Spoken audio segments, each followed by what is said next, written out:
The core of a pattern is the part that repeats. Let's look at this repeating pattern. 1, 2, 3, 1, 2, 3, 1, 2, 3. First, I'm going to drag the box over 1, 2, 3, since that is the part that repeats.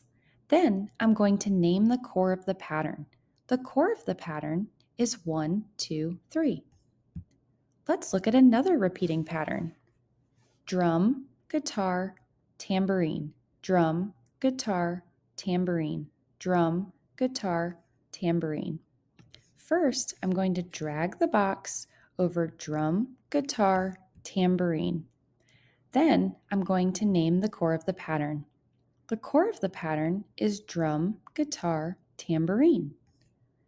Let's look at one more repeating pattern. Cheeseburger, hot dog, pizza. Cheeseburger, hot dog, pizza. Cheeseburger, hot dog, pizza.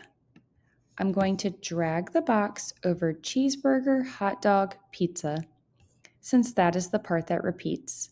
The core of the pattern is cheeseburger, hot dog, pizza. Now it's your turn to try.